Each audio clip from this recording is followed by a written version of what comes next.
नमस्ते बच्चों, कैसे हैं आप सब। आज हम कक्षा 11 की हिंदी साहित्य की पाठ्य पुस्तक अंतरा के गद्य पाठ दोपहर का भोजन का अध्ययन करेंगे, जिसके लेखक हैं अमरकांत। सबसे पहले मैं लेखक परिचय पढ़ देती हूँ। अमरकांत का जन्म उत्तर प्रदेश के बलिया जिले के नगरा गांव में हुआ। उनका मूल नाम श्री राम वर्मा है। उनकी आरंभिक शिक्षा बलिया में हुई। तत्पश्चात इन्होंने इलाहाबाद विश्वविद्यालय से बीए की डिग्री प्राप्त की। प्रारंभिक शिक्षा बलिया में मतलब स्कूल की शिक्षा बलिया में हुई और उसके बाद उन्होंने इलाहाबाद विश्वविद्यालय से बीए की डिग्री प्राप्त की।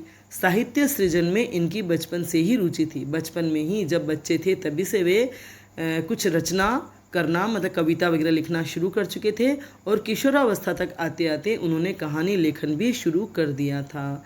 अमरकांत ने अपने साहित्यिक जीवन की शुरुआत मतलब साहित्य रचना, साहित्य कर्म करने की शुरुआत पत्रकारिता से की। सबसे पहले उन्होंने आगरा से प्रकाशित होने वाले दैनिक पत्र सैनिक के संपादकीय विभाग में कार्य करना प्रारंभ किया और यहीं वे प्रगतिशील लेखक संघ से भी जुड़े। सबसे पहले उन्होंने दैनिक पत्र के संपादकीय सैनिक मतलब दैनिक पत्र जो सैनिक था, जो निकलता था आगरा से प्रकाशित होता था, उसके संपादकीय विभाग में वे जुड़ गए और वहाँ कार्य करना प्रारंभ किया और यहीं से वे प्रगतिशील लेखक संघ से भी जुड़ गए। इसके अलावा उन्होंने दैनिक अमृत पत्रिका तथा दैनिक भारत के संपादकीय विभागों में भी काम किया। कुछ समय तक वे कहानी पत्रिका के संपादन से भी जुड़े रहे। लेखन के साथ साथ उन्होंने इन पत्र पत्रिकाओं के संपादन में भी हिस्सा लिया। अमरकांत नई कहानी आंदोलन के एक प्रमुख कहानीकार हैं। उन्होंने अपनी कहानियों में शहरी और ग्रामीण जीवन का यथार्थ चित्रण किया। यथार्थ माने वास्तविक, सच्चा चित्रण। जैसा उन्होंने शहरी और ग्रामीण जीवन देखा उसका यथार्थ वास्तविक चित्रण अपनी कहानियों में किया। वे मुख्यतः मध्य वर्ग के जीवन की वास्तविकता और विसंगतियों को व्यक्त करने वाले कहानीकार हैं। खास तौर से उन्होंने मध्य वर्ग मिडिल क्लास के जीवन की वास्तविकता, जो सच्चाइयाँ, जो यथार्थ, उनका जीवन सचमुच कैसा होता है उसका और विसंगतियों को व्यक्त करने वाले कहानीकार हैं। उन्होंने मतलब मध्य वर्ग के जीवन की वास्तविकताओं का, सच्चाइयों का, यथार्थ का और विसंगतियों का चित्रण किया। विसंगतियों का मतलब होता है क्या होना चाहिए और क्या है, वास्तविकता क्या है और क्या होना चाहिए, ये जो अंतर होता है वही विसंगति कहलाती है। जब वास्तविकता में और कल्पना में या क्या होना चाहिए उनमें कोई संगति नहीं बैठती है, कोई समानता नहीं बैठती है, उसे विसंगति कहते हैं। वर्तमान समाज में व्याप्त अमानवीयता माने मानव के रूप में तो हम हैं लेकिन हमारे भीतर मानवता का अभाव है या मानवता नहीं है। निर्दयता, हृदयहीनता वही है, अमानवीयता वाला भाव ही है जो हृदयहीनता। और पाखंड मने अंदर से कुछ और बाहर से कुछ और आडंबर मने दिखावा, प्रदर्शन आदि को उन्होंने अपनी कहानियों का विषय बनाया। मतलब उन्होंने अपनी कहानियों की विषय वस्तु जो थी उसमें मनुष्य की अमानवीयता, हृदयहीनता, पाखंड और आडंबर आदि को अपनी कहानियों का विषय बनाया, विषय वस्तु बना करके उन्होंने अपनी कहानियों की रचना की। आज के सामाजिक जीवन और उसके अनुभवों को अमरकांत ने यथार्थवादी ढंग से अभिव्यक्त किया है। उनकी शैली की सहजता और भाषा की सजीवता पाठकों को आकर्षित करती है। भाषा शैली है जो उनकी बहुत ही सहज है और सजीव है, जिससे पाठक आकर्षित होते हैं, प्रभावित होते हैं और उनकी कहानियाँ उन पर बड़ा ही प्रभाव डालती है। आंचलिक मुहावरों और शब्दों के प्रयोग से उनकी कहानियों में जीवंतता आती है। आंचलिक मुहावरे मतलब जिस क्षेत्र की विषय वस्तु को लेकर वे कहानी रचना करते हैं उस क्षेत्र में जो बोलचाल में जो मुहावरे प्रचलित होते हैं या बोलचाल में जो शब्द प्रयुक्त होते हैं उन्हीं का प्रयोग उन्होंने अपनी कहानियों में किया है और इससे कहानियों में जीवंतता यानी सजीवता आ गई है। अमरकांत की कहानियों के शिल्प माने वही भाषा शैली, इसमें पाठकों को चमत्कृत करने का प्रयास नहीं है। उन्होंने अपनी भाषा शैली को इतना आलंकारिक या बहुत प्रभावशाली बनाने का प्रयास नहीं किया है, अनावश्यक आडंबर डालने का कि पाठक चमत्कृत हो, ऐसा उन्होंने कोई प्रयास नहीं किया। बल्कि उनकी भाषा शैली बहुत ही सहज, सीधी सादी और बोलचाल के भाषाओं के शब्दों से युक्त है। वे जीवन की कथा उसी ढंग से कहते हैं जिस ढंग से जीवन चलता है। जीवन जैसे सीधे साधे ढंग से चलता है उसी तरह से सीधी सादी शैली में उन्होंने अपनी कहानियाँ लिखी हैं। अमरकांत की मुख्य रचनाएं हैं जिंदगी और जोंक, देश के लोग, मौत का नगर, मित्र मिलन, कुहासा। ये है कहानी संग्रह। सूखा पत्ता, ग्राम सेविका, काले उजले दिन, सुखजीवी, बीच की दीवार, इन्हीं हथियारों से, ये है उपन्यास, ये उपन्यासों के शीर्षक है। इन्हीं हथियारों से उपन्यास पर उन्हें 2007 में साहित्य अकादमी पुरस्कार से सम्मानित किया गया। सन 2009 में भारतीय ज्ञानपीठ पुरस्कार श्री लाल शुक्ल के साथ संयुक्त रूप से दिया गया। मतलब 2009 में जो भारतीय ज्ञानपीठ पुरस्कार दिया गया था वे इन्हें अकेले को नहीं दिया गया, बल्कि श्री लाल शुक्ल और अमरकांत दोनों को संयुक्त रूप से दिया गया। अमरकांत ने बाल साहित्य भी लिखा है। इस पुस्तक के लिए उनकी कहानी दोपहर का भोजन ली गई है। ये पुस्तक अंतरा जो है, इसमें उनकी कहानी दोपहर का भोजन संकलित की गई है। दोपहर का भोजन गरीबी से जूझ रहे एक निम्न मध्यम वर्गीय परिवार की कहानी है। दोपहर का भोजन जो है, ये कहानी एक गरीबी से जूझ रहे, मतलब गरीबी से संघर्ष कर रहे, लड़ रहे एक निम्न मध्यम वर्गीय परिवार वो होता है जिसे हम बोलचाल की भाषा में मिडिल क्लास बोलते हैं, जो न बहुत पैसे वाले होते हैं और न ही बहुत गरीब। तो मध्य वर्गीय तो वह हो गया जो ठीक ठाक ढंग से जीवन बिता लेता है, ज़्यादा चिंता नहीं करनी पड़ती है, मतलब सुख सुविधाएं नहीं होती है, लेकिन अपना खाना पीना और कपड़े का खर्चा ठीक ढंग से निकाल लेता है। और निम्न मध्यम वर्गीय परिवार में वे परिवार आते हैं जहाँ बहुत ही सोचना पड़ता है, बहुत अभावग्रस्त जीवन होता है, पूरे खाने की व्यवस्था नहीं होती है, तो पहनने के कपड़ों की व्यवस्था नहीं हो पाती है। जैसा कि हम इस पाठ में देखेंगे, निम्न मध्यम वर्गीय परिवार है जिसका इस पाठ में बहुत ही सुंदर और सहजता से चित्रण हुआ है। और उच्च मध्यम वर्गीय परिवार हो जाते हैं जिन्हें सुख सुविधाओं से युक्त जीवन जो बिताते हैं, जिन्हें किसी तरह की चिंता नहीं करनी पड़ती, ज़्यादा विचार नहीं करना पड़ता और आराम से वे पैसे खर्च करके अपनी सुख सुविधाएं जुटा लेते हैं। तो इस प्रकार मध्यम वर्गीय परिवारों की भी 3 श्रेणियां हो जाती है, एक सामान्य मध्यम वर्गीय, एक उच्च मध्यम वर्गीय और एक निम्न मध्यम वर्गीय। ठीक है, तो हम जो पाठ पढ़ेंगे वह निम्न मध्यम वर्गीय परिवार की जिंदगी आप इसमें देखेंगे। इस कहानी में समाज में व्याप्त गरीबी को चिन्हित किया गया है। मुंशी जी के पूरे परिवार का संघर्ष भावी उम्मीदों पर टिका हुआ है। परिवार आज भी संघर्षरत है, लेकिन इस संघर्ष में भी उन्हें आशा है कि ये संघर्ष कभी खत्म होगा, तो भावी उम्मीदें माने भविष्य में अच्छा होगा। इन उम्मीदों पर वे आज का संघर्ष कर रहे हैं। सिद्धेश्वरी गरीबी के एहसास को मुखर नहीं होने देती। घर में गरीबी छाई हुई है। सभी को पता है कि हम बहुत गरीब हैं और हमारे जीवन में बहुत अभाव है, हमें पेट भर खाना भी नहीं मिलता है, लेकिन सिद्धेश्वरी जो है उसने पूरे घर को संभाला हुआ है और इस गरीबी के एहसास को वे मुख पर नहीं लाती और सब लोगों के बीच में उसे फैलने नहीं देती है और उसके आँच से अपने परिवार को बचाए रखती है। गरीबी है, लेकिन गरीबी से सब बहुत ज़्यादा परेशान न हो, दुखी न हो, इस अनुभूति से या इस एहसास से वह उन्हें बचाए रखती है। शिल्प की सादगी और सहज संकेतों के माध्यम से कथा को प्रस्तुत करने की कला का उत्कृष्ट रूप इस कहानी में देखने को मिलता है। मतलब भाषा शैली की सादगी और किस तरह से सहज संकेतों के माध्यम से, किस तरह से उनकी बातचीत में ये संकेत उभर के आ रहे हैं, इससे ये कथा प्रस्तुत करने की कला उत्कृष्ट हो गई है। मतलब उत्कृष्ट रूप से ये कहानी कही गई है लेखक के द्वारा, जो हमें इस कहानी को पढ़ने पर महसूस होगी। अब हम कहानी पढ़ते हैं।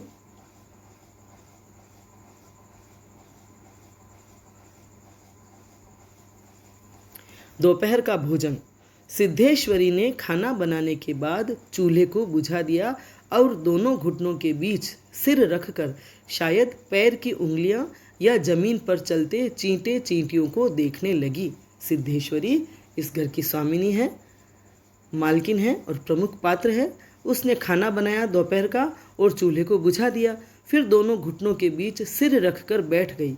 ऐसा लग रहा था जैसे या तो वो अपनी पैर की उंगलियां देख रही थी या जमीन पर चलते हुए चींटे चींटियों को देख रही थी, घुटनों के बीच सिर रखकर। अचानक उसे मालूम हुआ कि बहुत देर से उसे प्यास लगी है। प्यास तो लग रही होगी, लेकिन वह बैठी थी और अचानक उसे तेजी से या तीव्रता से प्यास का एहसास हुआ। वह मतवाले की तरह उठी, एकदम तीव्रता से उठी और गगरे से लोटा भर पानी लेकर घट घट चढ़ा गई। गगरे से मैंने घड़े से, मटके से लोटा भर पानी लिया और घट घट चढ़ा गई, क्योंकि बहुत प्यास लग रही थी उसे, लेकिन खाना बनाने में लगी थी इसलिए पानी नहीं पिया होगा। तो एकदम उठी मतवाले से, मतलब मस्ती से या एकदम से लापरवाही से उठी और घड़े से लोटा भर पानी लेकर घट घट चढ़ा गई, मतलब घट घट एक ही सांस में पी गई। खाली पानी उसके कलेजे में लग गया और वह हाय राम कहकर वहीं जमीन पर लेट गई। खाली पानी उसके कलेजे में लग गया क्योंकि अभी तक उसने खाना नहीं खाया था, सुबह से वह भूखी थी और एक ही दम एक ही सांस में तीव्रता से उसने पानी पिया तो कलेजे को जैसे चोट लगी और वह हाय राम कहकर वहीं ज़मीन पर लेट गई, ताकि उसको जो महसूस हो रहा है वो थोड़ा सामान्य हो सके, वो नॉर्मल हो सके, इसलिए वह ज़मीन पर वहीं लेट गई। हाय राम बोला, इसका मतलब है कि उसे बड़ी तकलीफ़ हुई। लगभग आधे घंटे तक वह वहीं उसी तरह पड़ी रहने के बाद उसके जी में जी आया। लगभग आधे घंटे तक वह वहाँ लेटी रही, तब उसको चैन मिला, थोड़ी सी उसको राहत मिली। वह बैठ गई, आंखों को मल मल कर इधर उधर देखा और फिर उसकी दृष्टि ओसारे में अध टूटे खटोले पर सोए अपने 6 वर्षीय लड़के प्रमोद पर जम गई। उसे थोड़ी राहत मिली और वह बैठ गई। फिर आंखों को मल मल कर इधर उधर देखा, आंखों को मलकर मसल उसने ये चारों तरफ देखा तो उसकी नज़र दृष्टि मैंने उसकी नज़र ओसारे में मैंने बरामदे में अध टूटे खटोले पर, आधा टूटा हुआ खटोला या खटिया थी, उस पर उसका 6 वर्षीय लड़का प्रमोद सोया हुआ था। उस पर जाकर उसकी दृष्टि जम गई। लड़का नंग धड़ंग पड़ा था, मतलब लड़के ने कोई कपड़े नहीं पहन रखे थे। उसके गले और छाती की हड्डियां साफ दिखाई देती थी। गले और सीने पर जो हड्डियां थी वे साफ दिखाई दे रही थी और उसके हाथ पैर बासी ककड़ियों की तरह सूखे और बेजान पड़े थे। हाथ पैर थे जो ककड़ियों की तरह एकदम सूखे थे और बेजान पड़े थे, जैसे उनमें जान ही न हो। और उसका पेट हंडिया की तरह फूला हुआ था, मटके की तरह उसका पेट फूला हुआ था। उसका मुंह खुला हुआ था और उस पर अनगिनत मक्खियाँ उड़ रही थी। मुंह उसका खुला हुआ था और गर्मी का मौसम था और मक्खियाँ भिन भिना रही थी। तो ये जो दृश्य देख रहे हैं हम, जो पढ़ रहे हैं, इससे उनकी गरीबी का एहसास होता है कितना गरीब घर था। और जो भी दृश्य हमें दिखाई दे रहा है उससे उनकी बहुत ही गरीबी वाली दशा प्रकट हो रही है। वह उठी, बच्चे के मुंह पर अपना एक फटा गंदा ब्लाउज डाल दिया ताकि मुंह पर जो मक्खियाँ भिन भिना रही थी, इस वजह से उसने उसके मुंह पर अपना कोई ब्लाउज जो था फटा हुआ सा गंदा सा वो डाल दिया। और 1 आध मिनट सुन्न खड़ी रहने के बाद बाहर दरवाजे पर जाकर किवाड़ की आड़ से गली निहारने लगी। और 1 आध मिनट वहाँ सुन्न सी खड़ी रही क्योंकि उसे भी अपनी गरीबी का एहसास था और बच्चे की दशा देखकर उसे दुख हो रहा था, इसलिए वह सुन्न सी बगैर किसी तरह की हरकत किए वह खड़ी रही और फिर बाहर दरवाजे पर आ गई और दरवाजे की ओट में, किवाड़ की आड़ में दरवाजे की ओट से गली की तरफ देखने लगी।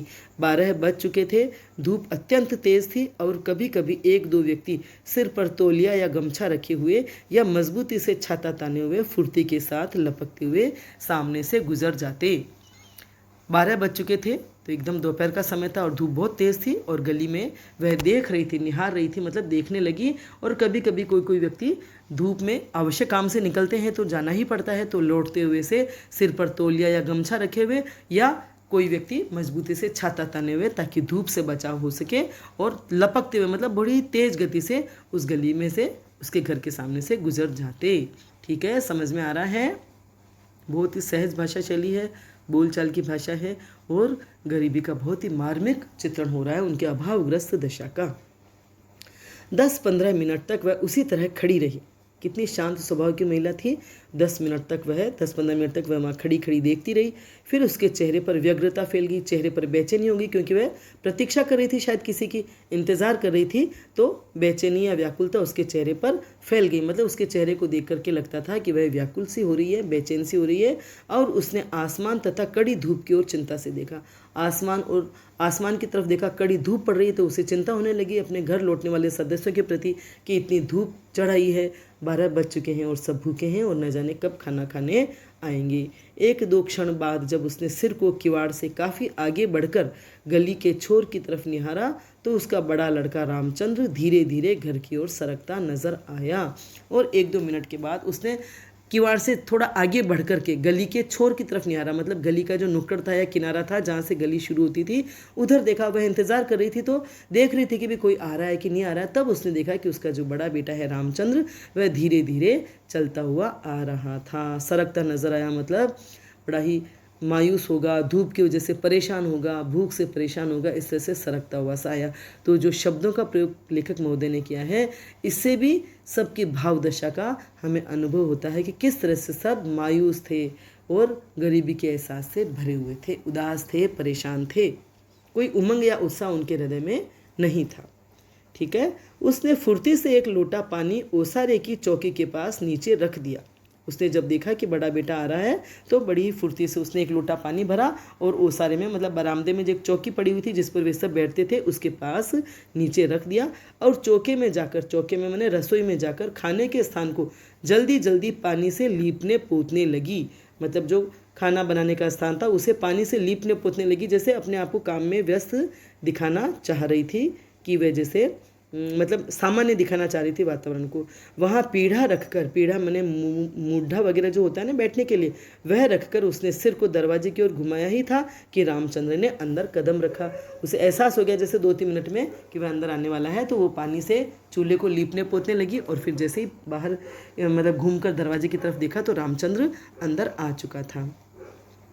रामचंद्र आकर धम से चौकी पर बैठ गया और फिर वहीं बेजान सा लेट गया, क्योंकि धूप से, कितनी तपती हुई धूप में परेशान होकर आया, भूखा भी था प्यासा भी था, तो वह धम से चौकी पर बैठा और फिर वहीं बेजान सा लेट गया, जैसे उसमें जान ही न हो। इस तरह से थका हुआ और पस्त सा वहाँ लेट गया। उसका मुंह लाल और चढ़ा हुआ था, धूप के मारे तमतमाया हुआ था उसका चेहरा, उसके बाल अस्त व्यस्त थे और उसके फटे पुराने जूतों पर गर्द जमी हुई थी। फटे पुराने जूते जो उसने पहन रखे थे उन पर गर्द यानी धूल जमी हुई थी।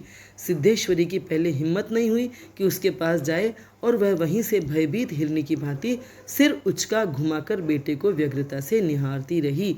सिद्धेश्वरी की हिम्मत नहीं हुई कि वह अपने बच्चे के पास जाए, इसलिए वह वहीं बैठी हुई ही भयभीत मन एक डरी हुई हिरनी की तरह सिर को उठा करके और घुमाकर बेटे की तरफ देखने लगी, बेचैनी से देखने लगी कि भी बेटे की तबीयत ठीक तो है, क्योंकि उसे अपनी गरीबी का और उसके भूखे होने का और जो भी वास्तविक स्थितियाँ थी उनका एहसास था, इसलिए वो थोड़ी डरी सहमी सी रहती थी ताकि कोई परेशान न हो, है ना, किसी को किसी तरह की परेशानी न हो, वो कोई ऐसी बात न बोल दे, इसलिए वो बड़ी भयभीत हिरनी की तरह उठा, अपने सिर को उचका करके उठाकर उसकी तरफ देख रही थी। किंतु लगभग 10 मिनट बीतने के पश्चात भी जब रामचंद्र नहीं उठा तो वह घबरा गई, लेकिन जब देखा कि 10 मिनट हो गए वह उठा ही नहीं है तो उसे एकदम घबराहट हुई कि भाई क्या हुआ, तबीयत ठीक तो है। पास जाकर उसने पुकारा, बड़कू बड़कू। उसे घर पे बड़कू बड़कू कहती होगी, तो उसने कहा बड़कू बड़कू, मतलब बड़ा बेटा था इसलिए बड़कू। लेकिन उसके कुछ उत्तर न देने पर डर गई, लेकिन उससे जब कोई जवाब न दिया रामचंद्र ने तो वह थोड़ा डरी और लड़के की नाक के पास हाथ रख दिया। नाक के पास हाथ रखकर क्या देखने लगी कि भी सांस वांस चल रही है कि नहीं। सांस ठीक से चल रही थी। फिर सिर पर हाथ रखकर देखा तो बुखार नहीं था, कि भी कहीं तबीयत खराब हो तो उसने सिर पर हाथ रखा लेकिन बुखार नहीं था। हाथ के स्पर्श से रामचंद्र ने आंखें खोली। जब माँ के हाथ के स्पर्श को उसने महसूस किया तो उसने आंखें खोली। पहले उसने माँ की ओर सुस्त नज़रों से देखा, सुस्त और उदास नज़रों से देखा, फिर झट से उठ बैठा, फिर जल्दी से उठकर बैठ गया। जूते निकालने और नीचे रखे लोटे के जल से हाथ पैर धोने के बाद वह यंत्र की तरह चौकी पर आकर बैठ गया। तो वह उठ के खड़ा हुआ, उसने जूते निकाले और जो लोटा उसने पानी से भरकर रखा था उससे अपने हाथ पैर धोए और फिर यंत्र की तरह, मतलब यंत्रवत जैसे रोज का रूटीन होता है, चौके पर आकर वह बैठ गया। सिद्धेश्वरी ने डरते डरते पूछा, खाना तैयार है, यहीं लाऊं क्या? तो उसने डरते डरते पूछा कि खाना तो तैयार है, क्या यहीं लाऊं? इसका मतलब हो सकता है कि वह कभी रसोई में जाकर भी खाना खाता होगा। रामचंद्र ने उठते हुए प्रश्न किया, बाबूजी खा चुके हैं? तो उसने अपने पिताजी के बारे में पूछा, क्या पिताजी ने खाना खा लिया? सिद्धेश्वरी ने चौके की ओर भागते हुए उत्तर दिया, आते ही होंगे। तो वह रसोई की तरफ तेजी से गई और जाते जाते बोली कि हाँ अब वो आते ही होंगे, मतलब उन्होंने खाना नहीं खाया, अब वे भी आते ही होंगे। रामचंद्र पीढ़े पर बैठ गया। उसकी उम्र लगभग 21 वर्ष थी। लंबा दुबला पतला, गोरा रंग, बड़ी बड़ी आंखें और होठों पर झुर्रियाँ। लंबा था, दुबला पतला था, गोरा रंग था, बड़ी बड़ी आंखें थी, लेकिन होठों पर झुर्रियाँ, मने होठों पर उदासी से, गरीबी से, भूखे रहने से एक झुर्रियों जैसी स्थिति, मतलब होंठ सूखे सूखे से थे उसके। वह एक स्थानीय दैनिक समाचार पत्र के दफ्तर में अपनी तबीयत से प्रूफ रीडरी का काम सीखता था। स्थानीय मतलब वहीं जहाँ वह रहता था, जिस गांव में वे रहते थे उसी गांव में कोई समाचार पत्र प्रकाशित होता होगा दैनिक, उसके दफ्तर में वह प्रूफ रीडरी का काम सीखता था। मतलब प्रूफ रीडरी मतलब जो गलतियाँ होती है, जो त्रुटियाँ होती हैं, उन्हें सुधारने का काम सीखता था। पिछले साल ही उसने इंटर पास किया था। सिद्धेश्वरी ने खाने की थाली सामने लाकर रख दी। सिद्धेश्वरी ने खाने की थाली सामने लाकर रख दी और पास ही बैठकर पंखा करने लगी। गर्मी थी इसलिए वह पास ही बैठकर पंखा करने लगी। रामचंद्र ने खाने की ओर दार्शनिक की भांति देखा। कुल 2 रोटियां, भर कटोरा पनियाई दाल और चने की तली तरकारी। दार्शनिक की भांति देखा रामचंद्र ने खाने की ओर। जो गरीब होते हैं वे बहुत ही सब्र और संतोष से जीवन जीते हैं, है ना। कभी वे ललचाई नज़र से किसी भी चीज़ की तरफ नहीं देखते हैं। तो बड़े ही दार्शनिक बात से मतलब बड़े ही तटस्थ भाव से खाने की तरफ देखा। उसके मन में कोई लालसा नहीं थी, मतलब बहुत ही सहज ढंग से उसने खाने की तरफ देखा। थाली में क्या था, 2 रोटियां थी और एक कटोरा भर के पनियाई मतलब पानी जैसी दाल थी। दाल कम होगी और पानी ज़्यादा होगा, और चने की तली हुई तरकारी, चने तल करके चने बनाई हुई सूखी सब्जी थी। रामचंद्र ने रोटी के प्रथम टुकड़े को निगलते हुए पूछा, मोहन कहाँ है? बड़ी कड़ी धूप हो रही। उसने अपने छोटे भाई मोहन के बारे में पूछा। दिखाई नहीं दिया घर में तो कि मोहन कहाँ है, बहुत तेज़ धूप हो रही है, कहीं वो बाहर तो नहीं गया। मोहन सिद्धेश्वरी का मंझला लड़का था। मंझला माने बीच का लड़का, मतलब उसके 3 लड़के थे। प्रमोद के बारे में हम पढ़ चुके हैं, 5-6 साल का बच्चा था। ये रामचंद्र है जो 21 साल का बड़ा बेटा आया है, और रामचंद्र ने ही मोहन के बारे में पूछा तो उन दोनों के बीच का बेटा था। मंझला माने बीच का बेटा। उसकी उम्र 18 वर्ष थी और वह इस साल हाई स्कूल का प्राइवेट इम्तिहान देने की तैयारी कर रहा था। और वह इस वर्ष हाई स्कूल का प्राइवेट ही, मतलब स्कूल में रेगुलर नहीं जाता था, नियमित पढ़ाई नहीं कर रहा था, प्राइवेट परीक्षा देने की तैयारी कर रहा था। वह न मालूम कब से घर से गायब था और सिद्धेश्वरी को भी स्वयं पता नहीं था कि वह कहाँ गया है। पता नहीं, उसे सिद्धेश्वरी को भी पता नहीं था कि वह कहाँ गया हुआ है, और घर से वह काफ़ी समय से गायब था। किंतु सच बोलने की उसकी तबीयत नहीं हुई और उसने झूठ मूठ कहा, किसी लड़के के यहाँ पढ़ने गया है, आता ही होगा। किंतु सच बोलने की तो उसमें हिम्मत नहीं हुई कि वह ये कहे कि भी मेरे को भी नहीं पता है वो कहाँ गया है। मतलब इस देखिए कि महिला कितनी धैर्यवान, कितनी शांत स्वभाव की और सहनशील महिला है। कितने घर का जो वातावरण है, मतलब इस कहानी को पढ़ करके, इतना सा पढ़कर भी हमें एहसास हो रहा है कि वह कितनी समझदार महिला है, कि उसने मतलब जान रही है घर की स्थितियाँ। वो तो घर की जो स्थितियाँ हैं, वास्तविकता हैं, वह सभी को पता है। इसलिए वह बहुत ही साधारण ढंग से और सामान्य रूप से व्यवहार करने की कोशिश कर रही है, ताकि किसी को किसी बात की तकलीफ न हो, किसी भी तरह से किसी तरह का गुस्सा ना आए, मतलब थोड़ा सा भी गुस्सा या झुंझाट किसी को भी न आए। तो उसने बेटे से कहा कि वह किसी लड़के के यहाँ पढ़ने गया। झूठ ही बोला, आता ही होगा। दिमाग उसका बड़ा तेज है और उसकी तबीयत 24 घंटे पढ़ने में ही लगी रहती है, हमेशा उसी की बात करता रहता है। तो वह उसके बारे में बता रही कि वह बड़ा होशियार है, दिमाग बहुत तेज है, और 24 ही घंटे उसका चित्त पढ़ने में ही लगा रहता है और हमेशा पढ़ाई की ही बातें करता रहता है। वह उसको इस तरह से बात बता करके सांत्वना देना चाह रही है कि भाई बेटा कहीं इधर उधर नहीं गया है, वह पढ़ने की फिक्र करता है और पढ़ता है, मतलब वह बहुत आराम से पास हो जाएगा, ताकि उसे भी तसल्ली मिले कि भाई मेरा बेटा सही रास्ते पर चल रहा है, किसी तरह की चिंता वाली कोई बात नहीं है। रामचंद्र ने कुछ नहीं कहा, एक टुकड़ा मुंह में रखकर भरा गिलास पानी पी गया। एक टुकड़ा मुंह में रखा और जो पानी से भरा हुआ गिलास था वह पी गया, फिर खाने में लग गया। वह काफ़ी छोटे छोटे टुकड़े तोड़कर उन्हें धीरे धीरे चबा रहा था, ताकि धीरे धीरे खाने से लगेगा कि देर तक खाना खाया है और पेट भरा हुआ महसूस होगा या भूख मिटती हुई महसूस होगी। सिद्धेश्वरी भय तथा आतंक से अपने बेटे को एकटक निहार रही थी, क्योंकि उस बेटे में भी कोई उमंग, उत्साह या ऊर्जा नजर नहीं आ रही थी। थका हुआ सा था, मायूस सा था, तो वह बड़े ही डर से और आतंक से अपने बेटे को एकटक निहार रही थी, अपलक देख रही थी। कुछ क्षण बीतने के बाद डरते डरते उसने पूछा, वहाँ कुछ हुआ क्या? वहाँ मतलब जहाँ वो काम कर रहा था, काम सीख रहा था, वहाँ कुछ हुआ क्या, मतलब वो जानना चाह रही हो कि, लेकिन कितनी शांति से पूछ रही है कि भाई कोई नौकरी वोकरी की तरह कुछ व्यवस्था हुई क्या। रामचंद्र ने अपनी बड़ी बड़ी भावहीन आंखों से अपनी माँ को देखा। उसके आंखों में कोई भाव नहीं था, कोई खुशी का, उमंग का या उत्साह का कोई भाव नहीं था, और भावहीन आंखों से अपनी माँ की ओर देखा। फिर नीचा सिर करके कुछ रुखाई से बोला, रूखेपन से बोला, समय आने पर सब ठीक हो जाएगा। सिद्धेश्वरी चुप रही। धूप और तेज हो गई थी। छोटे आंगन के ऊपर आसमान में बादल के 1-2 टुकड़े पाल की नावों की तरह तैर रहे थे। तो सिद्धेश्वरी चुप रही उसका जवाब सुन करके, और उसने आसमान की ओर निहारा तो आकाश में बादल के 1-2 टुकड़े, जैसे पाल की नाव तैरती रहती है उसी तरह से आकाश में बादल तैरते हुए उसे नजर आए। बाहर की गली से गुजरते हुए खड़खड़िया इक्के की आवाज़ आ रही थी।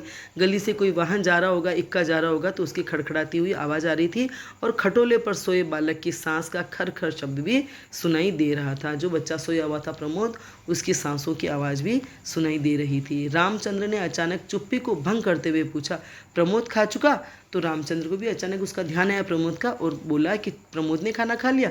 सिद्धेश्वरी ने प्रमोद की ओर देखते हुए उदास स्वर में उत्तर दिया, हाँ खा चुका। रोया तो नहीं था? उसने पूछा कि भी रोया तो नहीं था? किसी तरह की बात जिद रही होगी उसकी या कुछ चाहता होगा वो, इसलिए उसने पूछा कि वह रोया तो नहीं था किसी चीज़ के लिए या बात के लिए। सिद्धेश्वरी फिर झूठ बोल गई, आज तो सचमुच नहीं रोया, वह बड़ा ही होशियार हो गया है, कहता था बड़का भैया के यहाँ जाऊँगा, ऐसा लड़का। तो सिद्धेश्वरी वापस झूठ बोल गई। शायद वो बच्चे ने किसी बात के लिए जिद की होगी या रोया होगा, तो उस रामचंद्र को पता था, लेकिन वह बात बनाते हुए बोल रही है कि नहीं, आज तो वह बिल्कुल नहीं रोया और बड़ा ही होशियार हो गया और कहता था बड़का भैया के यहाँ जाऊँगा, मैंने बड़ा भैया जहाँ काम करता है वहाँ जाऊँगा, ऐसा लड़का। पर वह आगे कुछ न बोल सकी, जैसे उसके गले में कुछ अटक गया, क्योंकि झूठ बोलते हैं, कितना झूठ कितना बोलेगा, कितनी बात बनाने या बिठाने की कोशिश करेगा व्यक्ति। तो उसने थोड़ा सा बोला और फिर वह चुप रह गई, कुछ बोल न पाई। कल प्रमोद ने रेवड़ी खाने की जिद पकड़ ली थी और उसके लिए 1.5 घंटे तक रोने के बाद सोया था। तो एक दिन पहले रेवड़ी खाने की उसने जिद की होगी और उसके लिए काफ़ी देर तक वह रोया और उसके बाद सो गया था। इसलिए रामचंद्र ने पूछा कि वह रोया तो नहीं था, भाई उसी जिद के लिए या रेवड़ी के लिए वापस उसने जिद तो नहीं की। लेकिन माँ के भी दिल को दुख तो हुआ, लेकिन उसने अपने दुख को छिपा करके उसको इस तरह से बताया ताकि उसे भी दुख न हो।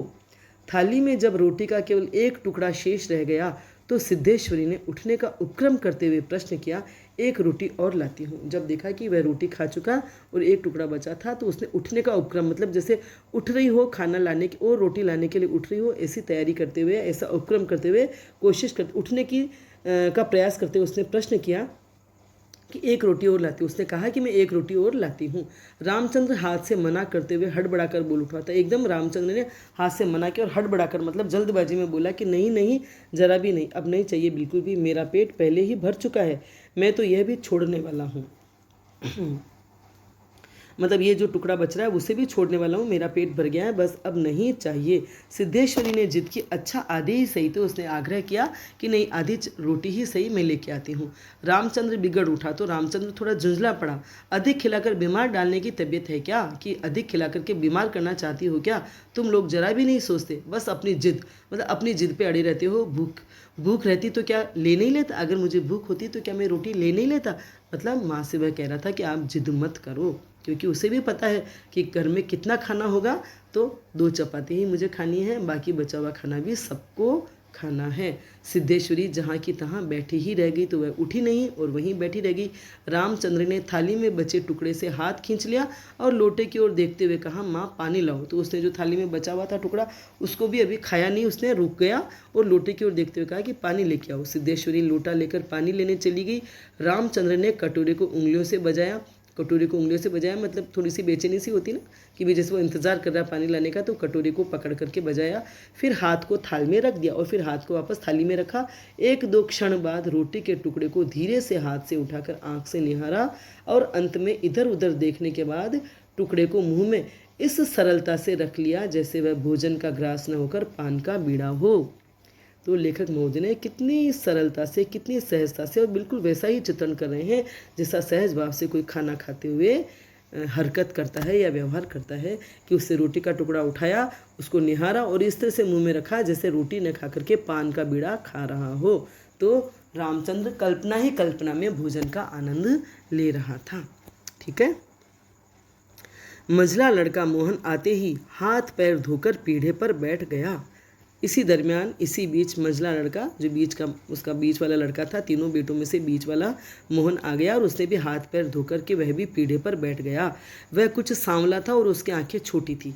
रामचंद्र गोरा था और उसकी आंखें बड़ी थी, और ये जो है उसका रंग सांवला था और उसकी आंखें छोटी थी। उसके चेहरे पर चेचक के दाग थे। वह अपने भाई की ही तरह दुबला पतला था, किंतु उतना लंबा न था। वह उम्र की अपेक्षा कहीं अधिक गंभीर और उदास दिखाई पड़ रहा था। वह छोटा था रामचंद्र से, लेकिन उससे ज़्यादा गंभीर और उदास दिखाई पड़ रहा था, क्योंकि किशोर अवस्था में था और सब समझता था कि घर की क्या दशा है, उसकी पढ़ाई की क्या दशा है, या आगे भविष्य में क्या होने वाला है। इन सब समझने की वजह से वह थोड़ा ज़्यादा उदास और गंभीर दिखाई दे रहा था। सिद्धेश्वरी ने उसके सामने थाली रखते हुए प्रश्न किया, कहाँ रह गए थे बेटा? भैया पूछ रहा था। तो उसने कहा कि तुम इतनी देर कहाँ रह गए थे? तुम्हारा भाई तुम्हारे बारे में पूछ रहा था। मोहन ने रोटी के एक बड़े ग्रास को निगलने की कोशिश करते हुए अस्वाभाविक मोटे स्वर में जवाब दिया, कहीं तो नहीं गया था, यहीं पर था।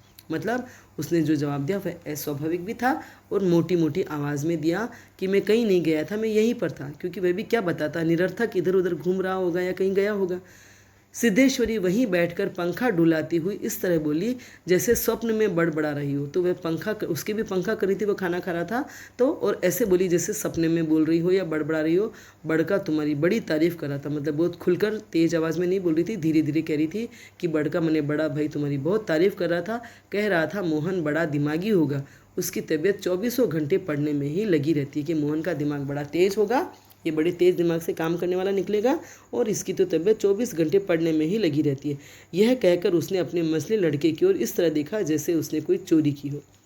सही है, क्योंकि उसने यही बात इसकी तरफ से, अपनी तरफ से इसके लिए बड़े बेटे को कही थी, और अब वही बात वो इसको रामचंद्र की तरफ से कह रही है, ताकि कोई एक दूसरे की चिंता न करे। मतलब इस पाठ को पढ़कर हम महसूस कर सकते हैं कि वह किस तरह से, कितनी सहजता से सब को सामान्य रखने की कोशिश कर रही थी। वह जानती थी कि हम कितनी चिंताग्रस्त हालत है, लेकिन कोई चिंता न करे और कोई दुखी न हो।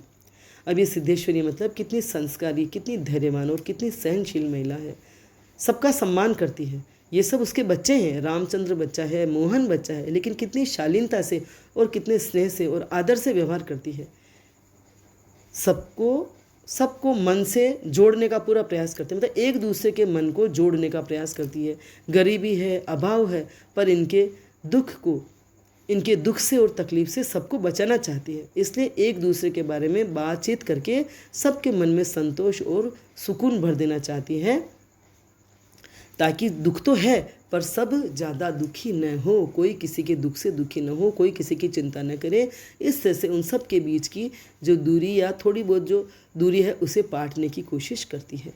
यही होता है अधिकांश महिलाओं का चरित्र, जो घरेलू और जो घर की सुख शांति चाहती है। जबकि कुछ ही कर्कशा महिलाएं होती हैं जो घर में सब कुछ होते हुए भी सुख शांति भंग करती है या अनावश्यक समस्याएं क्रिएट करती है, समस्याएं खड़ी करती है। जबकि यहाँ समस्याएं थी, लेकिन सिद्धेश्वरी सब समस्याओं को बहुत ही साधारण अंदाज में, साधारण भाव से अपने बच्चों के सामने भी नहीं आने देती।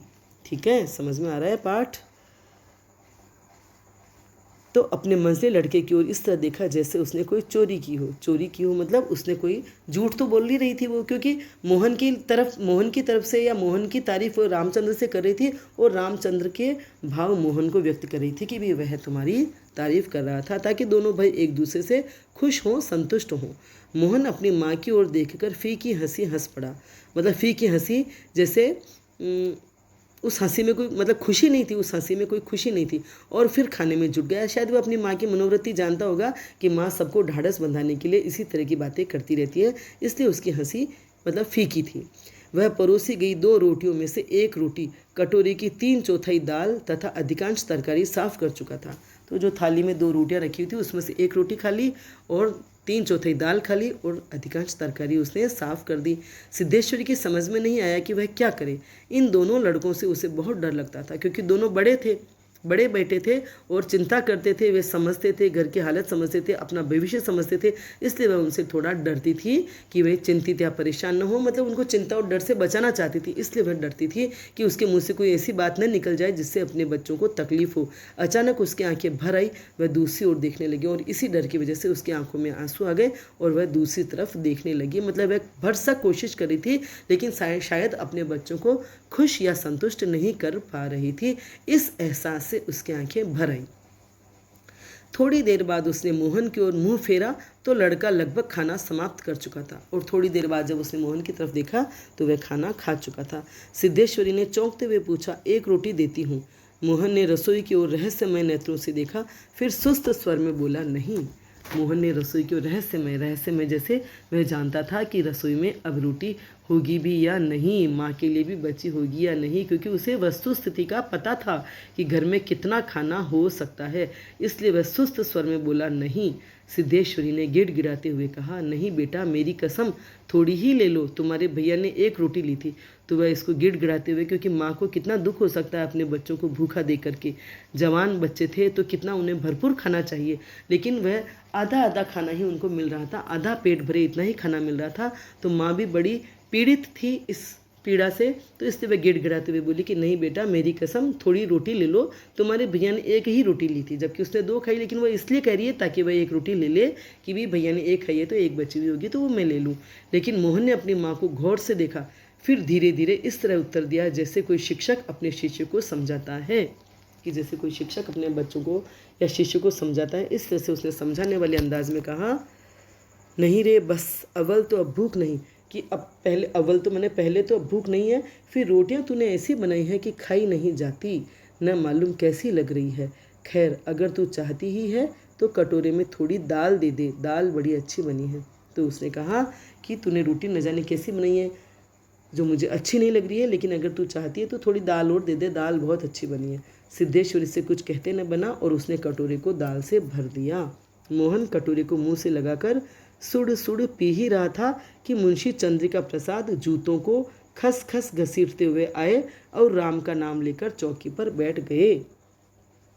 तो मोहन दाल पी ही रहा था कि मुंशी, उनका पिता, मोहन का पिता और सिद्धेश्वरी का पति, उनका नाम था मुंशी चंद्रिका प्रसाद, जूतों को खस खस घसीटते हुए, मतलब जूतों को घसीटते हुए से चलते हुए आए और राम का नाम लेते हुए चौकी पर बैठ गए। सिद्धेश्वरी ने माथे पर साड़ी को कुछ नीचे खिसका लिया और मोहन दाल को एक सांस में पीकर तथा पानी के लोटे को हाथ में लेकर तेजी से बाहर चला गया। तो पति को आया देख करके, और ये ग्रामीण थोड़ी परंपराएं होती है, ग्रामीण प्रकृति होती है ग्रामीण महिलाओं में, कि जब पुरुष घर में होते हैं, चाहे वो उनका पति है और बेटा भी है, बेटा भी बड़ा है, इसलिए उसने अपने आंचल को, साड़ी को थोड़ा सा माथे पर आगे खिसका लिया और मोहन दाल को एक सांस में पीकर और पानी के लोटे को हाथ में लेकर तेजी से बाहर चला गया।